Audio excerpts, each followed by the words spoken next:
Saludos amigos. Hace 2000 años algo cambió radicalmente en la vida de los seres humanos cuando Jesús de Nazaret encarnó en la tierra con el objetivo de liberarlos de la esclavitud de la ley de Moisés. Cuando Jesús vivía en su edad adulta y pública, hacia el año 30, comenzó a tener cada vez más seguidores, cambiando el orden social establecido, porque no solo sanaba a las personas de todas sus enfermedades, sino que aseguraba que ellas estaban por encima de la ley y no al revés. Tal fue la revolución que creó que sus seguidores comenzaron a negar el culto al emperador, por lo que las autoridades romanas se pusieron muy nerviosas.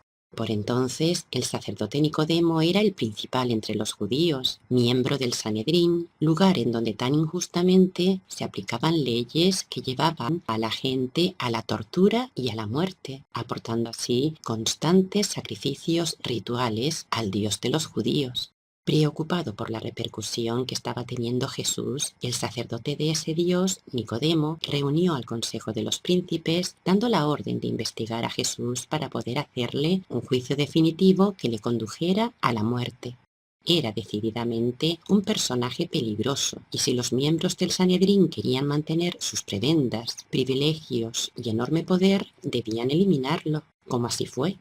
Tras su muerte y para someter a sus seguidores, la élite hebrea romana dio comienzo a una gran farsa, una religión que fue creada por judíos ortodoxos fieles a la ley de Moisés. Y este fue el caso de Pablo de Tarso, cuyo nombre en latín, Paulus, indica su nacionalidad romana. Perteneciente a la tribu de Benjamín, Pablo fue educado en Jerusalén por el rabino Gamaliel, y esta formación la recibió en la ortodoxia de las leyes de Moisés, lo que le convirtió en un rabino, es decir, un sacerdote del judaísmo. Este rabino fue la primera persona que creó comunidades cristianas y que redactó los primeros escritos canónicos de esta nueva religión. Aunque Pablo nació sobre el año 10 y fue contemporáneo de Jesús, nunca lo conoció, nunca coincidió con él, ni siquiera con sus seguidores. Sin embargo, se erigió en el artífice de la construcción y expansión del cristianismo, una religión supuestamente basada en Jesús, cuando en realidad se centraba en la ley que él tanto rechazaba. En Hechos de los Apóstoles, Pablo dice lo siguiente: todos los judíos conocen mi vida desde mi juventud, desde cuando estuve en el seno de mi nación, en Jerusalén. Ellos me conocen de mucho tiempo atrás y pueden testificar que he vivido conforme a la secta más estricta de nuestra religión.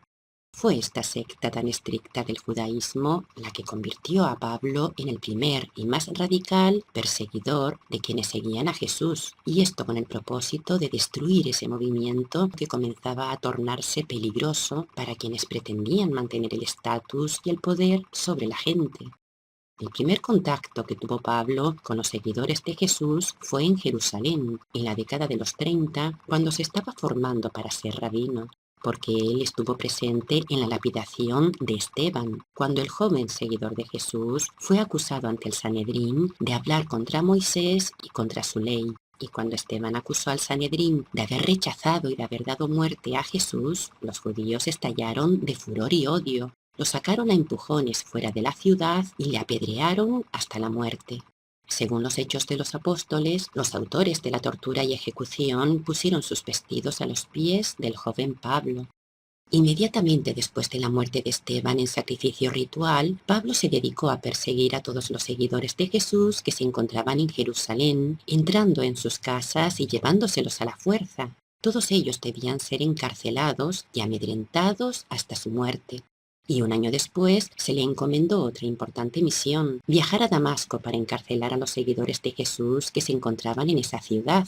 Cuando llegó a Damasco se instaló en la casa de Judas y allí se reunió con el sumo sacerdote Ananías, quien le ordenó que llevara a todos los seguidores de Jesús atados a Jerusalén, porque había que acabar con todos aquellos que hubieran tenido un contacto directo con Jesús, paso indispensable para establecer una nueva religión que pretendían fuera universal.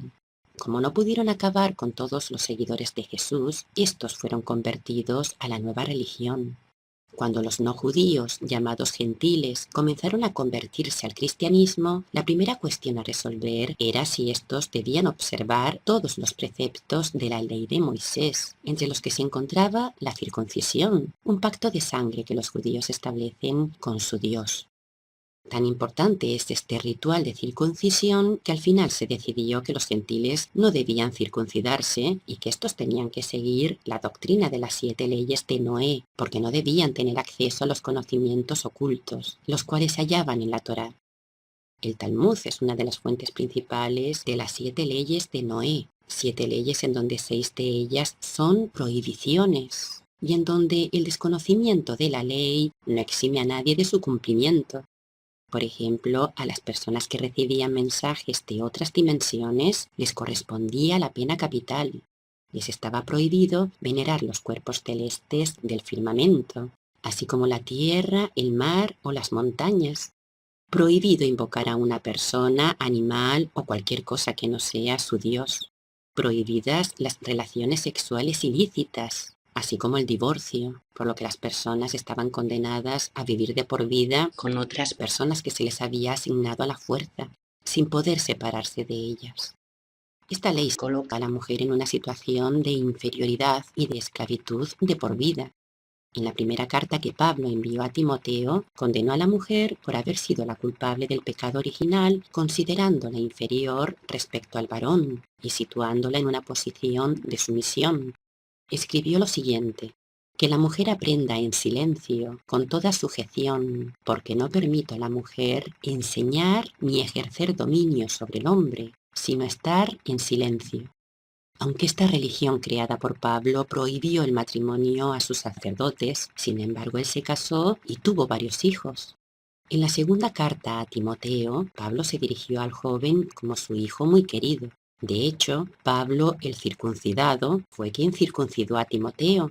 El joven le acompañó en sus viajes misioneros, representando a la primera generación de cristianos que no habían tenido ninguna relación directa con los verdaderos acontecimientos sucedidos en vida de Jesús. Otro hijo de Pablo fue Efraín, a quien escribió contento de que éste abrazara la nueva religión. El encabezado de la carta dice así: a Efraín de Judea, el hijo muy amado, nacido de mi carne y de mi sangre. Y algo similar sucedió con Pedro, considerado el padre de la Iglesia. En un relato de Clemente de Alejandría, escrito sobre el siglo VII, se afirma la existencia de una esposa de Pedro con estas palabras: se cuenta que el bienaventurado Pedro, cuando vio que su propia mujer era conducida al suplicio, se alegró por causa de su llamada y de su retorno a la casa, y gritó: «¡Oh tú, acuérdate del Señor!». Sí, amigos, fue así como alegremente Pedro se quedó viudo, porque aplicar la ley suponía poder eliminar de una manera legal a posibles opositores, enemigos o esposas que ya no servían a los intereses de esos poderosos que podían cambiar la ley siempre a su favor. En un texto encontrado en la biblioteca de Nag Hammadi de Egipto, se puede leer que un día, mientras Pedro presumía de sanar a los enfermos, alguien le reprochó que por qué no sanaba a su hija, la cual tenía uno de los costados paralizados y yacía tendida en un rincón impedida. Entonces Pedro sonrió y le dijo: «Hijo mío, solamente Dios sabe por qué razón su cuerpo está enfermo». Como los presentes le pedían que hiciera algo, insistiendo, para robustecer su fe, le dijo a su hija que se levantara y que caminara hacia él, algo que la joven hizo. Entonces todos los presentes se alegraron, emocionados, felices, sin intuir lo que iba a suceder a continuación. Porque Pedro le dijo inmediatamente después a su hija: «Vuelve a tu sitio, siéntate y queda de nuevo contigo tu enfermedad, pues esto es útil para ti y para mí». Aunque Pedro lo justificó alegando que había tenido una visión en donde su Dios le había dicho que mantuviera a su hija enferma, en realidad tanto Pedro como Pablo no tenían ningún poder sanador, sino que montaban todo un teatro para hacer creer a la gente que sí.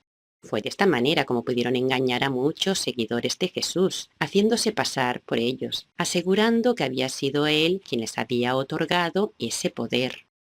El final de Pedro y Pablo se produjo durante el reinado del emperador Nerón. Cuando Pablo llegó a Roma para expandir la nueva doctrina, aunque Nerón ejercía como emperador, aún no había sido coronado ni confirmado definitivamente en el cargo. Fue así como pudo expandir el cristianismo, convirtiendo a muchos oficiales del emperador, así como a algunos personajes de la corte.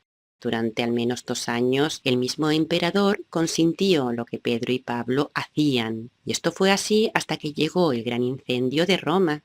El viento propagó rápidamente las llamas, sembrando el terror entre la población. Tras 6 días interminables de devastación, se desató un segundo incendio provocado que arruinó la ciudad, dejando una estela de sospechas que recayeron sobre los cristianos. Por este motivo, Nerón lanzó contra los seguidores de la nueva religión las más horribles de las persecuciones, lo que concluyó con el arresto de Pedro y Pablo, quienes permanecieron juntos en la prisión durante 1 año a la espera de una condena que los conduciría irremediablemente a la muerte. Dionisio, obispo de Corinto e hijo también de Pablo, envió una carta a su hermano Timoteo informándole que en Roma se habían publicado unas sentencias en las que se decretaban la muerte de Pedro por crucifixión y la de Pablo, su propio padre, por decapitación. Siguiendo la ley romana, Pablo fue decapitado con la espada, haciéndose efectivo el dicho que reza así: quien a espada mata, a espada muere. Sin embargo, esto no significó el final del cristianismo, ya que éste se hizo con el poder de Roma bajo el reinado del emperador Constantino. A principios del siglo IV, Constantino decidió que sobre los lugares donde habían dado muerte a Pedro y Pablo se alzaran sendas basílicas, que son los actuales templos del Vaticano y de San Pablo extramuros. Fue así post-mortem como Pablo pudo llevar a buen fin su visión de una religión universal.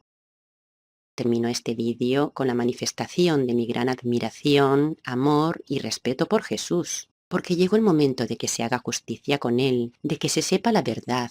Pero recuerda que debes admitir tan solo aquello que te vibre en tu interior. Esa es la intuición que siempre marcará tu camino, haciendo que vayas por el lugar correcto, accediendo así al conocimiento que necesitas en cada momento. Porque el verdadero conocimiento no se encuentra fuera de ti, en los libros u opiniones de otras personas, sino dentro de ti. En la medida en la que tu conexión con la fuente está establecida, el conocimiento fluye de manera natural, como intuición, como inspiración.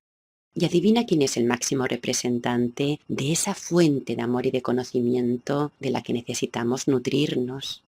El máximo representante de la fuente de amor y conocimiento no es otro que Jesús, cuyo arduo trabajo está dando sus frutos justo en los momentos presentes. Porque hace 2000 años pudieron matar su cuerpo, pero no su espíritu.